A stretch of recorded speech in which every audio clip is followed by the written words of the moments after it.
মিসকিন, আর তোমরা তোমাদের আত্মীয়দের, তোমাদের কুটুমদের তোমরা হক দিয়ে দাও। কুটুম রিশতেদারি এমনই একটা মজবুত সম্পর্ক, যেটা ছিন্ন যদি হয়ে যায় মানুষ একা হয়ে যাবে। রিশতেদারি কাতা করনে वाला আল্লাহ পাকের রহমত থেকে মাহরুম হয়ে যায়। যারা আত্মীয়দের সঙ্গে সম্পর্ক নষ্ট করে, ঝগড়া করে, লড়াই করে, দোস্ত তারা আল্লাহ পাকের রহমত থেকে বঞ্চিত হয়ে যায়। বিরাদরান ইসলাম, আল্লাহ রাব্বুল আলামিন বলছেন, হাল জাযাউল ইহসানি ইল্লাল ইহসান, ইহসানের পরিবর্তে কি তোমরা ইহসান মনে করো? ইহসান জাতানো আল্লাহর হাবিব নিষেধ করেছেন। ইহসান জাতানোর অর্থ হলো কোন মানুষকে, কোন রিশতেদারদেরকে তাদেরকে কোন জিনিস দেওয়ার পরে, তাদের উপকার করার পরে তাদেরকে সেটা নিয়ে খোটা দেওয়ার নামই হচ্ছে ইহসান জাতানো। আপনি আপনার বিয়াইকে বলছেন আমার বাড়ি থেকে খাইয়া চলে এসেছে আর আমাদেরকে খাওয়াই না। মনে রাখবেন, এইগুলো কথা সম্পর্ক নষ্ট করে না? हजरत अली करमल्लाहु वजहुल करीम बोलছেন, किसी को दोस्त बनाने से पहले अपने दिल की गहराई में कब्र खोदो ताकि अपने दोस्त की बुराई को तुम दफना सको। কারো সঙ্গে বন্ধুত্ব করার পূর্বে নিজের মনের গভীরে একটা কবর খনন করো, যেন তোমরা তোমাদের ওই আত্মীয় স্বজনদের, তোমাদের বন্ধুদের গোপন দোষ ত্রুটিগুলোকে তোমরা দাফন করতে পারো। দোস্ত বন্ধুগণ আমার, রিশতেদারি যারা কাতা করে, রিশতেদারির যারা সম্পর্ক নষ্ট করে, আল্লাহর হাবিব সাল্লাল্লাহু তাআলা আলাইহি ওয়াসাল্লাম দোস্ত বন্ধুগণ আমার অনেক ওয়াইদের কথা বলেছেন, অনেক শাস্তির কথা বলেছেন। এমন কি একটা হাদিস আপনাদেরকে শোনাই। হযরতে বিলাল হাবশির আপনারা কথা শুনেছেন। হযরতে বিলাল হাবশি রাদিয়াল্লাহু তাআলা আনহু হাবশি দেশের বাসিন্দা ছিলেন, কিন্তু আশিকদের ইমাম ছিলেন। হযরতে বিলাল হাবশি দেখতে কালো কুচ্ছি ছিলেন, কিন্তু অন্তরটা নবীর প্রেমের নূরে আলোকিত হয়েছিল। আবু যার নামে একজন সাহাবী ওই হযরতে বিলাল হাবশিকে কালো বলে দেওয়ার কারণে আল্লাহর হাবিব নারাজ হয়ে গেছিলেন, আল্লাহর হাবিব অসন্তুষ্ট হয়ে গেছিলেন। দোস্ত বন্ধুগণ আমার, হযরতে আবু যার গিয়ে হযরতে বিলাল হাবশিকে বলছেন, ওগো বিলাল হাবশি রাদিয়াল্লাহু তাআলা আনহু, আমি যা বলেছি ভুল বলেছি। আমি আবু যার, আমি ঘুমিয়ে যাই আর আমার বুকের উপর দিয়ে আপনি জুতা পরে পার হয়ে যান। দোস্ত বন্ধুগণ আমার, সম্পর্ক নষ্ট করলে পরে আত্মীয়তা নষ্ট হয়ে যায়। আত্মীয়তা নষ্ট হলে পরে মানুষের সঙ্গে কোনো কানেকশন থাকে না। আল্লাহ রাব্বুল আলামিন বলছেন, ওয়াআতিযাল কুরবা হাক্কাহু, তোমরা তোমাদের আত্মীয়দের তোমরা হক আদায় করো। আল্লাহর হাবিব সাল্লাল্লাহু তাআলা আলাইহি ওয়াসাল্লাম আত্মীয় সম্পর্কে দোস্ত কিতাবের মধ্যে লেখা আছে, প্রতিবেশী হলো 3 প্রকারের। কয় প্রকারের? প্রতিবেশী হলো 3 প্রকারের। এক ধরনের প্রতিবেশী যা আপনার বাড়ির কাছাকাছিতে আছে, অথবা আপনার বাড়িটা যে গলিতে আছে ওই গলিতে আপনার যে কজন প্রতিবেশী আছে, কিন্তু আপনার ভাই হলো, ও আপনার শ্বশুর হলো, ও আপনার শাশুড়ি হলো, ও আপনার কাছের লোক হলো। তো কাছের লোক হওয়ার কারণে তার হক হচ্ছে 3টা। একটা হলো রিশতেদারির হক, দ্বিতীয়টা হলো একটা প্রতিবেশী হওয়ার হক, 3 নম্বরটা হলো মুসলমান হওয়ার হক। তাহলে কয়টা হক হলো? 3টা। এক ধরনের প্রতিবেশীর 3 প্রকারের হক থাকে। দোস্ত বন্ধুগণ আমার,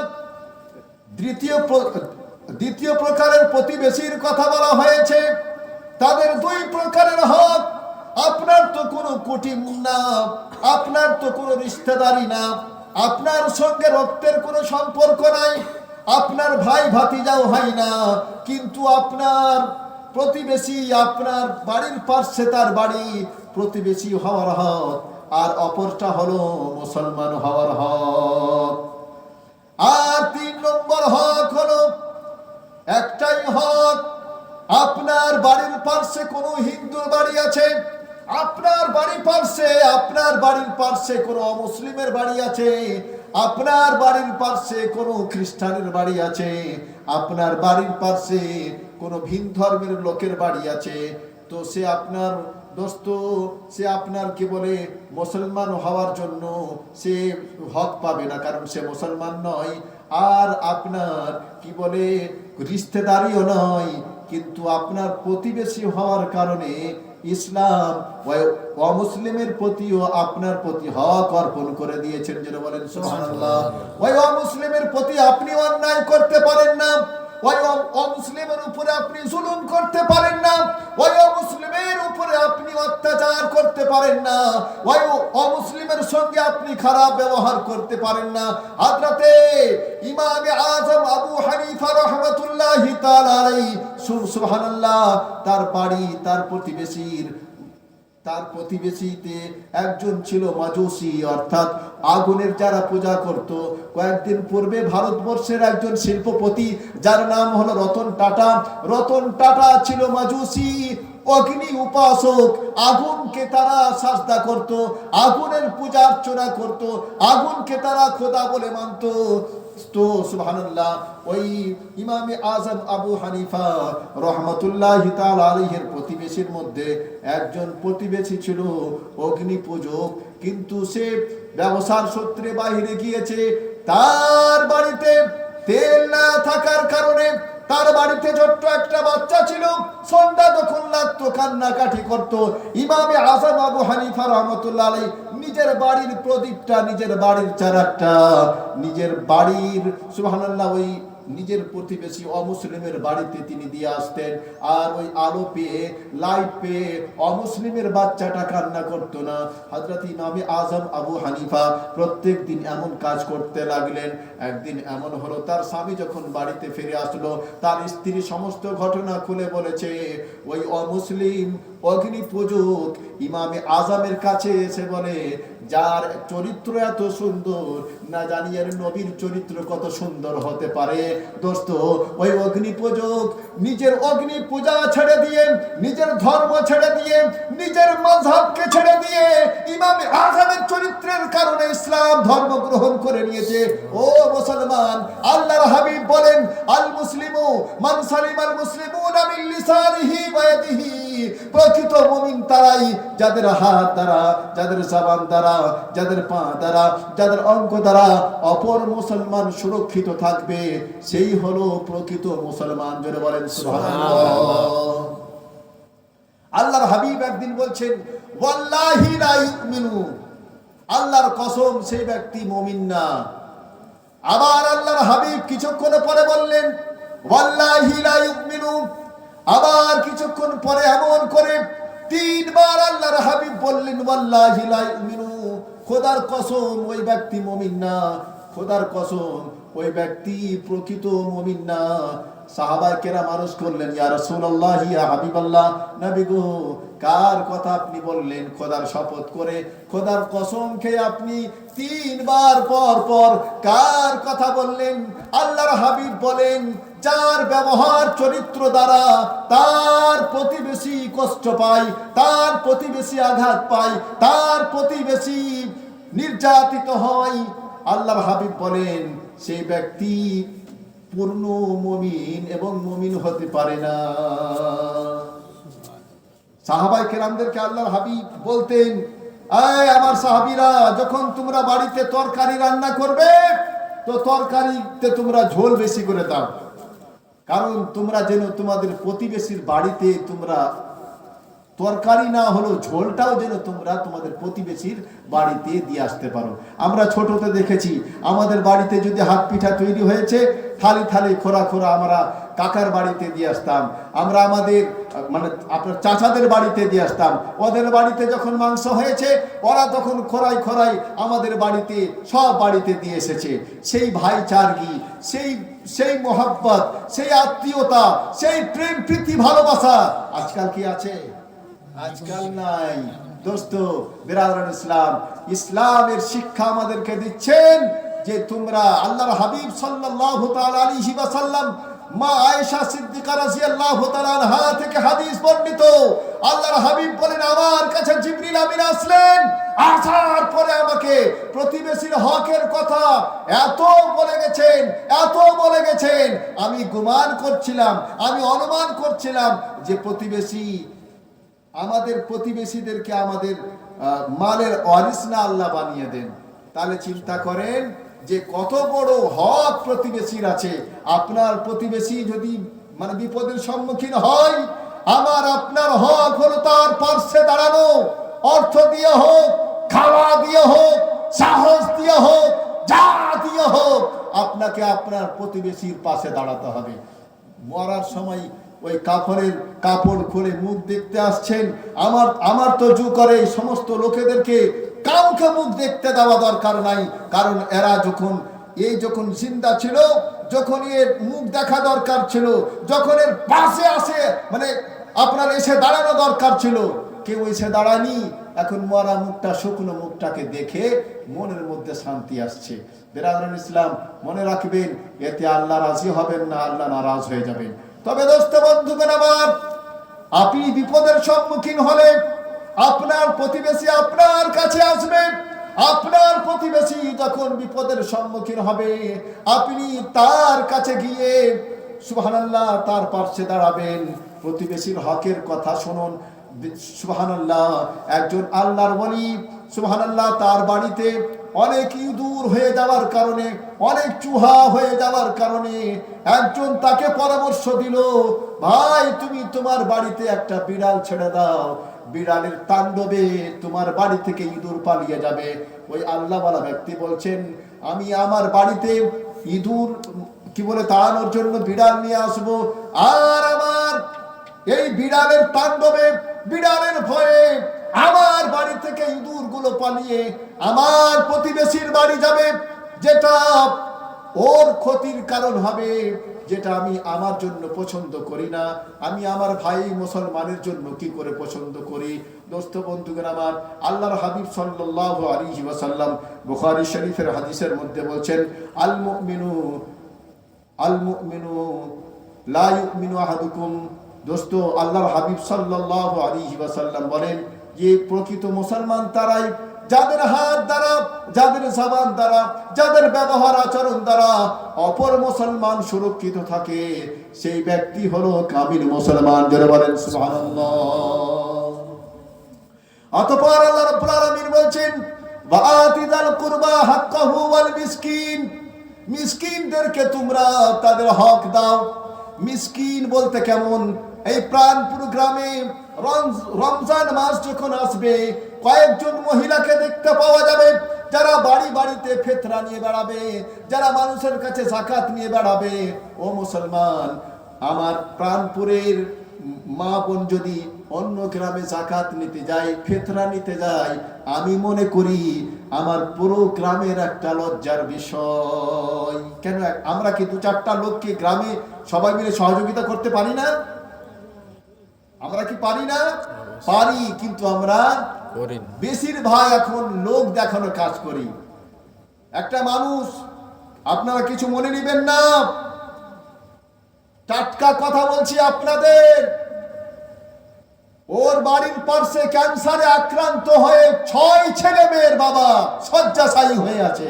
প্রত্যেক দিন 6 থেকে 7 হাজার টাকার ওষুধ কিনতে হয়। বাড়িতে হাঁড়ি চড়ে না তো ওষুধ কি করে খাবে?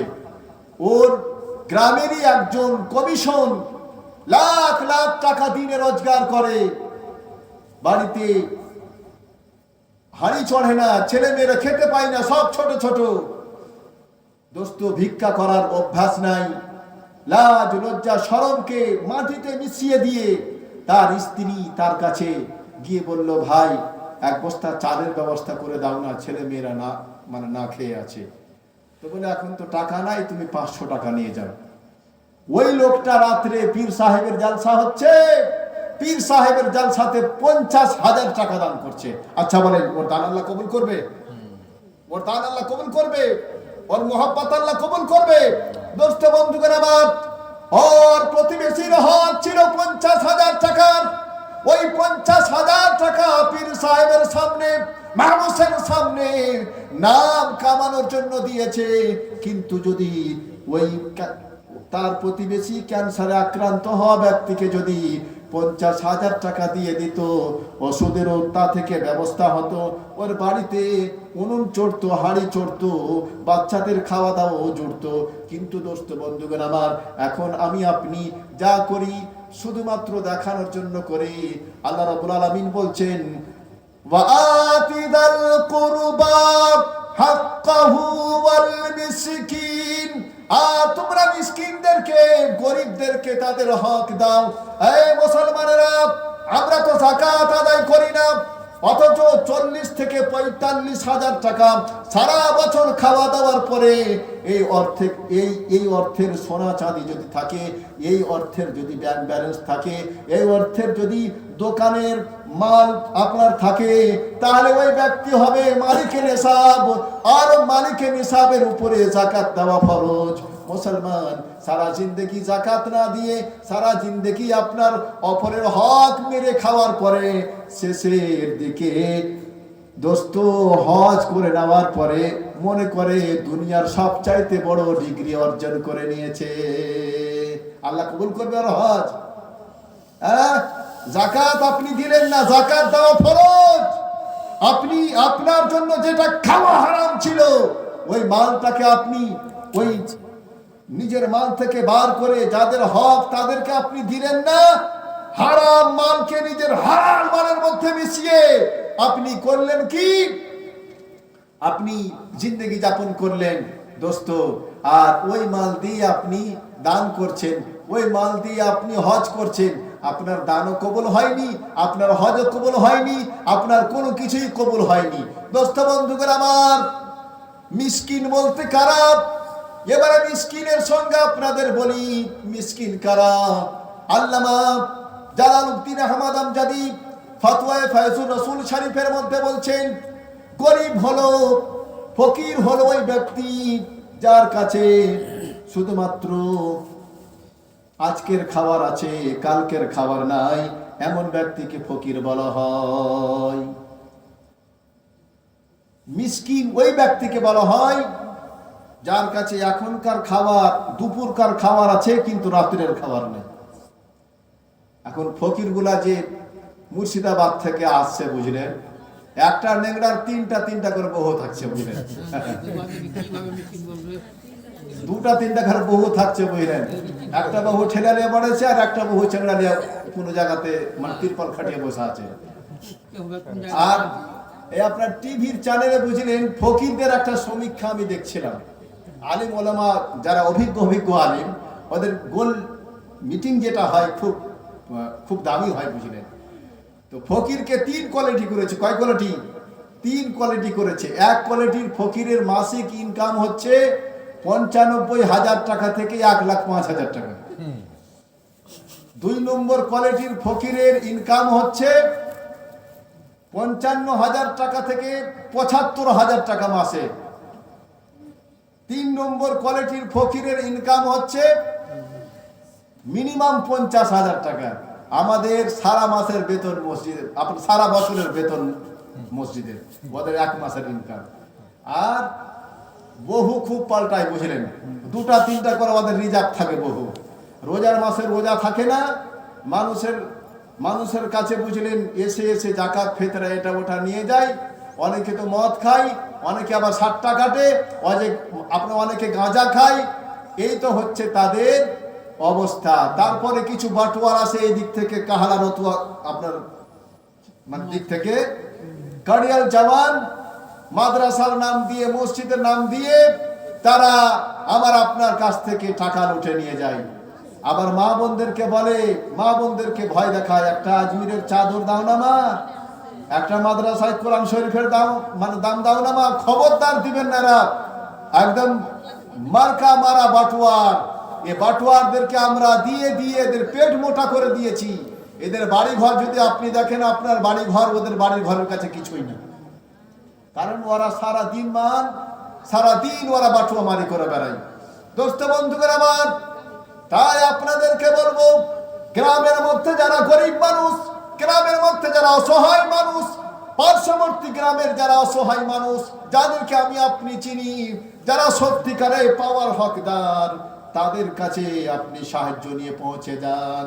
আল্লাহ রাব্বুল আলামিন যাদের আল্লাহ রাব্বুল আলামিনের বান্দারা যে বান্দাদের উপরে সহায় হয়, আল্লাহ তাদের উপরে সহায় হয়ে যান। যারা বলেন সুবহানাল্লাহ। হাক্কাহু ওয়াল মিসকিন ওয়া ইবনে সাবিল। ইবনে সাবিল বলতে শেষ করে দেব। আচ্ছা বিরাদরান ইসলাম, দেখেন আমি যেহেতু লম্বা কয়েকটা আয়াত পড়েছি, আমার বক্তব্যের ধারাবাহিকতা কিন্তু জারি থাকবে। তো যাই হোক, ইনশাআল্লাহুল আজিজ আগামী দিনে যদি সম্ভব হয় আপনাদের খুলে বলবো, ছোট্ট করে একটা গজল বলে আমি আমার বক্তব্যের ইতি করব। একবার দুরূদ শরীফ পাঠ করেন।